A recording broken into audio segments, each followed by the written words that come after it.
Ladies and gentlemen, welcome to the next edition of AmiSights. I'm Kassar, your host, along with my co-host Lynn Ozer, aka SBA Queen. So happy to have my friend Ulyanna Chung, all the way from Las Vegas, on with us today.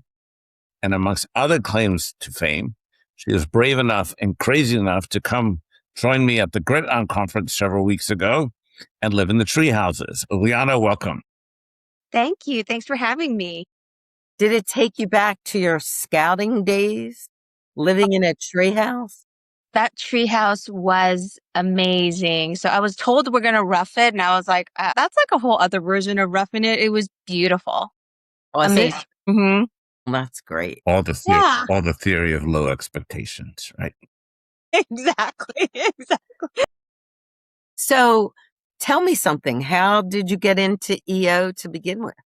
So, again, my name is Ulyanna Chung. I'm from Las Vegas, Nevada, and I own insurance agencies. I have 2 locations here in town, but we service 5 states. I joined through our chamber. I don't know if you guys have something like this. It's like a leadership program where you apply and they pick the leaders of the community. And I kind of joked around that that's kind of where I met some of my people, like the people that you're like, I'm going to do this crazy thing, and they're like, I'm in it. I'm in it to do it with you, right? But again, we've all talked about in NEO that entrepreneurial journey is a little lonely, right? Like a lot of people don't understand what it means to be like, am I going to make payroll this month? Right? Or what's my cash flow? And it was interesting because there was a gentleman that was in that leadership class that was telling me about EO, and I joined 7 years ago, and it's just been so transformational, not just for my business, but for me personally. So interesting. So 7 years ago, how long had you been in business? Tell me about how you started your own business. Sure. I've been in business 23 years. So make me do math right now. So I guess 16 years before I joined EO. Yeah. I'm going to tell everyone I joined when I started my business when I was 5 years old. We're going to go with that. How did I start my business? So prior to opening up my business, I was in federal law enforcement. I was in law enforcement for 6 years prior to starting my business. And I tell everyone, so that's how I moved to Las Vegas. I'm not originally from Las Vegas. I moved here because I was an air marshal here. I was an air marshal here for 2 years. And I tell everyone it was the best single person job ever. Like seriously, best single. Like as a young person, like you're just traveling all around. Maybe I shouldn't say this, but I'd go party with my girlfriend in New York every month. I'd go party with my girlfriend in Chicago every month. It was so fun. But as an air marshal, I ended up meeting my husband, who was also an air marshal. I not joke, but it's true. It's unfortunate, but I never dated any of the men I worked with when I was in law enforcement. It's just a double standard. When you date them, and he made me break my rule. And I was like, okay. And so we started dating, and I always joke that I'm like, dating in Vegas is hard. You got me by default. You got me by default. And we ended up falling in love, and he wanted to lock this down and, have babies with me. And it's just too hard for both of us to travel that much and be gone that much. And at the time we had bought our first home together, and I was shopping insurance and discovered that this field is really interesting. I know people aren't like insurance, but very interesting and very lucrative. And so that was 23 years ago. That's it. So you had never had any experience in insurance or anything like that before, and this was your first foray into your own business. So at the time I was an air marshal, again, because I'm a little extra, and we were only working 4-day shifts, right? So there were 4-day, 12-hour shifts. And so, and then also on the plane, let's be real, there's not a lot going on. I was an air marshal right after 9/11. Most people were scared and well-behaved, right? And so I took a tax course, and I was doing taxes part-time. I was also studying to get my financial planning certifications. And so I was doing that. I didn't know what I wanted to do with it yet, but yeah. So, there was some financial insurance blend, but no, I had never owned my own business before. And so we understand the impetus. So then you decided to do this and you opened your own business. Was it right away, or did you go work in insurance for a while, or did you just start your own business? I just started it. I just took the leap. So when you're young, right, and brave. How did that feel? I joke, but I didn't think I was going to go into law enforcement, but It's so interesting because it's just like, it suited me. Like I get to tell people what to do and they have to listen to me. That's amazing. Right? And who knew, but I was an excellent shot. So it's just like law enforcement really called to me. When you open your own business, you can't just tell people what to do. You can't tell your employees just what to do. You have to actually lead and motivate and do all those things. That was definitely a struggle. I think I am definitely not a think. I have definitely visionary, but I can definitely be an implementer more so than I think most entrepreneurs. So I understand systems and putting them in place. So that was okay. You know what was really hard? It was transitioning out of law enforcement. There's a brotherhood and sisterhood within that, and that was difficult to leave. Yeah. So when you decided to go into business, you bought your own franchise. Were you the only employee to begin with? So I had 2 employees to start out with. Okay. And how did the journey evolve from there? Like you started with 2 employees. Like where are you today? So today I am at 11. I have 2 locations. So how do you go from there? I think it's just like I said, I think I do have more of that implementer in me also. That's probably why insurance called to me, because I can be a little bit of a rule follower, right? So putting the correct systems in place. I think even though I say do what I say, because I actually wanted to have this t-shirt made that said, I am right 90% of the time. You should just listen to me. But also, I think I do a good job of hearing people and inspiring people. And, we all want our work to be meaningful, right? And so our agency vision is to be a difference in the lives of the people on our team, our agency, and our community. As much as I joke, like insurance is amazing, insurance isn't super fun, right? Like, I mean, it's really sucky if we're going to really talk about it. Like, if you have the perfect insurance, it sucks because you're paying for something that you're never going to use, right? If nothing ever bad happens to you. If you have too little insurance, then something bad happens and you weren't covered, right? And then if it was perfect and it covered everything you needed and it was there for you, still something bad happened. Right. And so what I tell people is like, you got to manage your suck. Like, what is the suckiest? You want less insurance, like not to pay that much? Do you want the correct amount, but you understand that's the risk that you're going to pay? And like, hopefully nothing ever happens. Right. But like, again, we're dealing with people and unfortunately, like things, people get in horrible car accidents, people pass away. But that's where we're a difference. Do you sell all lines of insurance or We do. property casualty or life or both? Or? All of it, life, health, Yeah. disability, commercial. Yeah. Mm-hmm. And how have you built your business? How have you gone from 2 to 11? How have you built your reputation? How have you built your client base? What has worked and what hasn't worked and what has changed?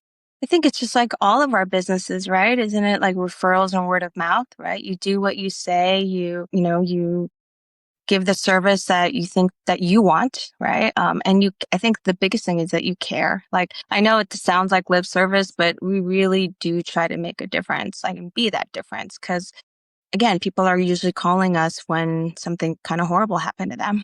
Right. Right. And are all your Right. clients local or are they all over the place?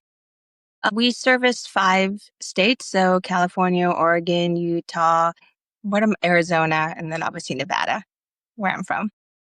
Right.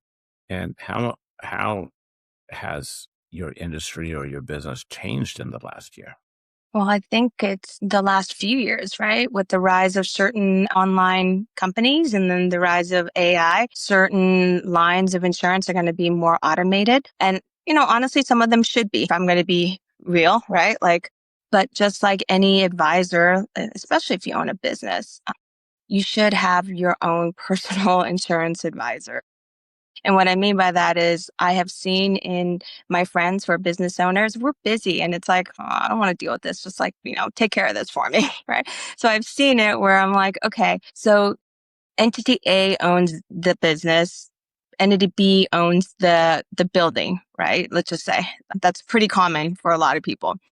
Well, why did you do that? Why did you do that? I'm not an attorney, but I'm assuming you did that to, prevent liability and, and protect the building and protect the business, right? Well, if you're putting them in one insurance policy, you just basically pierce the corporate veil, right? Or they insure things incorrectly. So I'll insure the building under A when it's really named. And so there's a lot of that. And when I see it, I'm like, I'm not blaming your past insurance person because you literally told me that this was owned by this entity and it's not. Yeah. Do you deal with a lot of business owners versus individuals? I would say the majority of our customers are individuals, but we have quite a bit of business owners, obviously. Yeah. Do you have a favorite? I mean, how can people not want to do business with me, right? Like, Well, that's a great attitude. I think that's the way you should project yourself. Is your business divided into sales and service? There are sales people, and then there's those who service the individuals. Or yes. does somebody work with the person who sold them the insurance the whole way through? No, we separate it. We have sales, we have service, and then we have like admin, admin support. Where do you envision your business 3 to 5 years from now? What do you want to do differently or evolve? I think the whole industry is going to change. And so if I'm going to be super honest, I don't know how my business is going to be, right? I can be completely phased out in 5 to 10 years. What do you mean by that?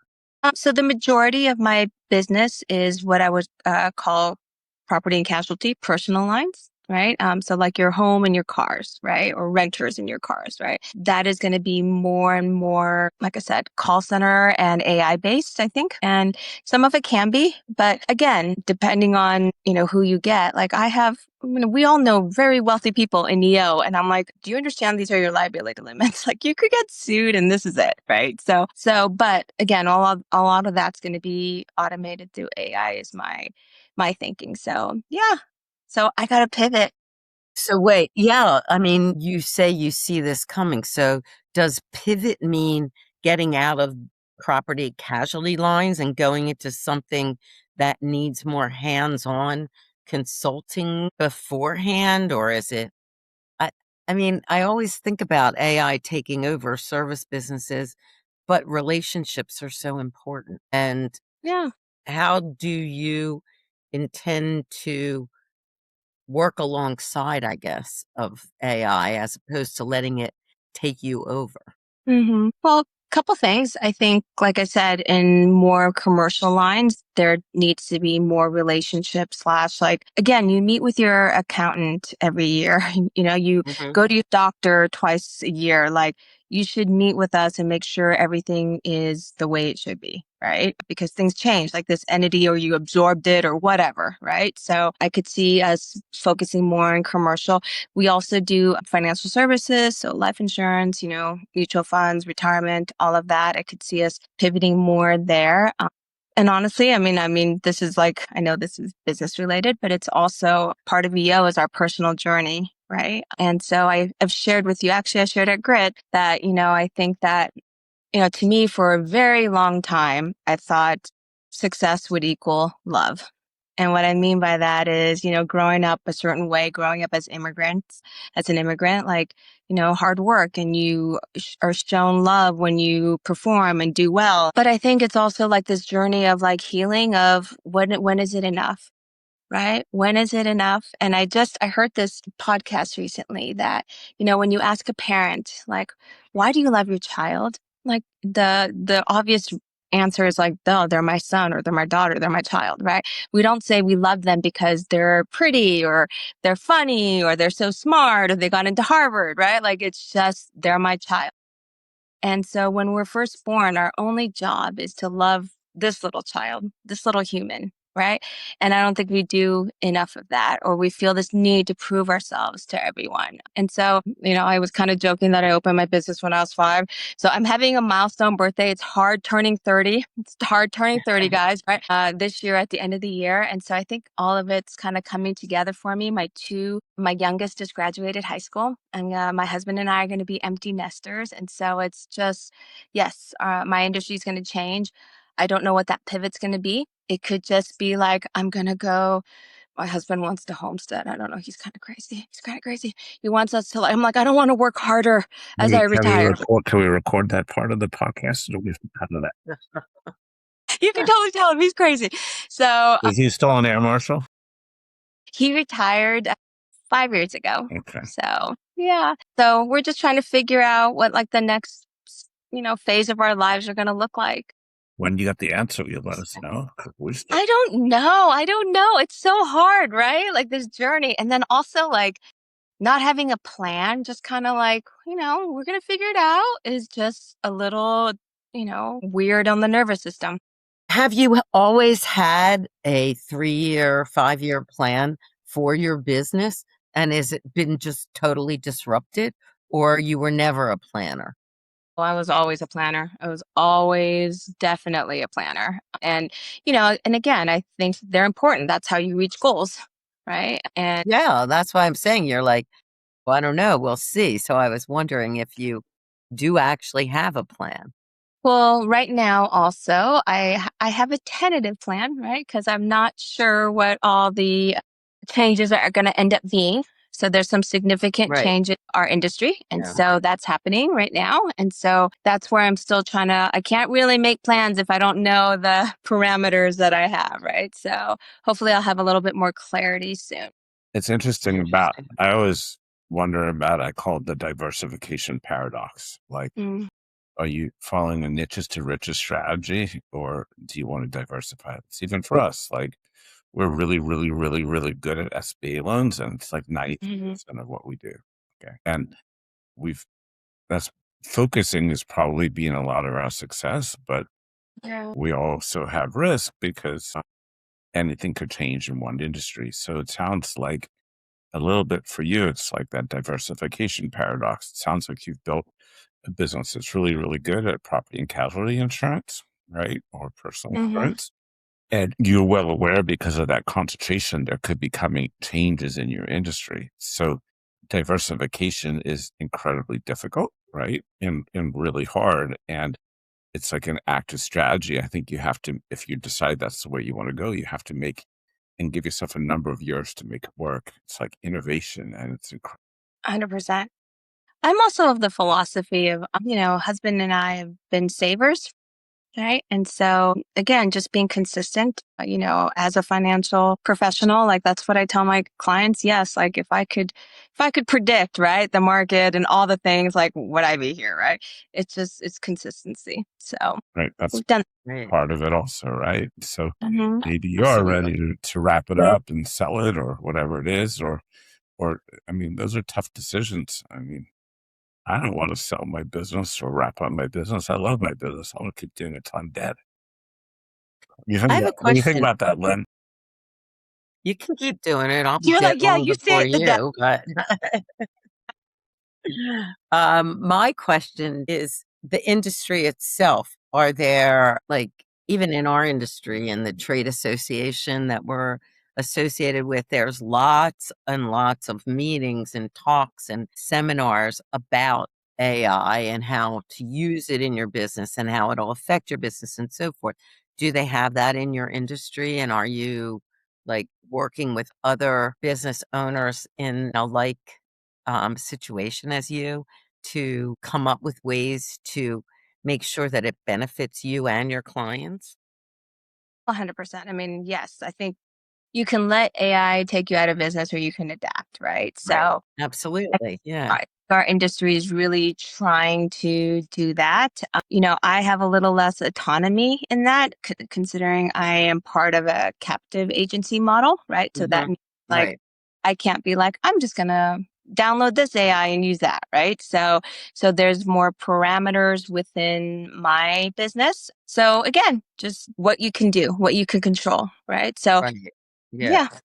It's Yeah, super, interesting. super Yeah. interesting. How about your team members? How have you built your team? How's your culture? How do they feel about the future? All those things. I think they are a little nervous also, right? Just how I built my team. Again, it's just referral and word of mouth, right?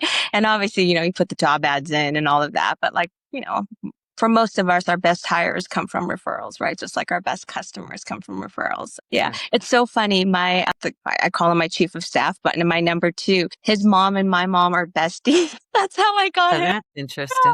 Yeah, they're like best friends, and he's been with me over 15 years. Just an amazing man, and yeah, really lucky to have him on the team. I think we've both grown together, not like I said, not just professionally but personally, and I think that's when I was president of EOS, the next president-elect, when he came on, he said that I showed him how to lead with my heart. And I think I do that. Yeah, that's a compliment. Mm-hmm. I love it. So paint your perfect picture of your life. You're sitting in 2030. Besides hanging out in the tree houses with me, because we will be back. I know I'm part of that planning committee, so I'm so excited about that. I've already told friends about it, so we're going to get a lot more signups. Besides hanging out in tree houses with you, what does my 2030 look like? Well, I hope our industry adapts quickly and my business still can adapt and be what it needs to be and thrive. I really adore my team, and I hope that we can continue to grow and help them personally and professionally. Personally, like, again, like hubby and I are just trying to figure out what that means as our kids are like off on their own, right? It's not empty nesting. It's called free birding. Like they're free birds fly, right? But it's also a challenge of having these adult children that you're like, you're so dumb. Why don't you just listen to me? But no, they know better. They know better at 20 and 21, right? They're like, yeah. So, it doesn't get better, by the way. They keep getting smarter and smarter, and you keep getting less intelligent as the years go on. It's very interesting. One thing, you think they've left, but they kind of... They never really leave. I don't want them to leave. They physically might not be there. Yeah. They don't leave. And then they have relationships and partners, and the parenting the cheese just keeps moving. No, but it's still an end of an era, end of a time. Sure. And and grieving that, like grieving all the little moments when they were just young and their fingers and toes smell so good, and now like you're like, ew, just get away from me, you smell so bad. Do you have boys or girls? I have 2 boys. They're 19 and 21. And yeah, it's again, seeing where their life ends up. Hubby and I always said that our job was to raise good humans for this world. And I'm really proud of the job we did. We weren't obviously perfect parents. Like we've had some, questionable parenting moments, but just again, really proud of the young men that they are. And then in terms of like where I'm going to be, I don't know. That's the plan. I don't know. I'm having a total midlife crisis. I've been telling everybody that. Like I've been taking all the classes, like think of anything and I've taken a class on it. Trying to figure out what my next, era will be. So that's why you came to the trees. What happened in the tree houses? Did it help you at all? Did it give you any clarity, or did it make it more confusing? Well, number one, like I said, I love my treehouse. Not just the treehouse, it's the experience. And for the listeners who don't know, we hosted an unconference a few months ago, and most of us lived in tree houses. So when we're referring to the tree houses, we're really talking about a group of crazy entrepreneurs getting together and teaching each other stuff. Really living in a treehouse. Yeah, with like little bugs and things like that. So. I felt like, and as part of the the planning committee for next time, we're trying to come up with a theme. And I just said, I felt like I was at like summer camp with my friends, right? Right. That childlike wonder. And I think that's my superpower. If people are like, what's your superpower? And actually at GLC on me, they were talking about, are you a how or are you a wow person? And I am so a wow person. Like I was sitting next to some of my friends in EO and I'm like, okay, if you had to like score your wow, like what would cause they were talking about, have you seen that meme, that double rainbow, like video YouTube where like this guy's going crazy over these 2 double rainbows. He's just like, and everyone was laughing and I'm like, that's me. That's like, I'm the wow person. And so I do love, that inner child. And I think that's probably because I've done a lot of work healing that inner child. And so, yeah, we'll see what that next phase is. Great. I love it. It's great to talk to you. You were to share one bit of wisdom for an entrepreneur. Mm-hmm. What would it? I would. What's that one bit of wisdom is just love yourself, right? Like, do what's in your heart. If your heart is calling you to rule the world, then you do it, right? Like you do what you are meant to do on this earth, but make sure that that's what you truly want and what's in your heart.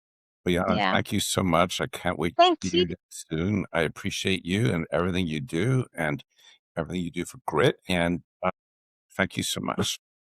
Thank you. It's great to meet you.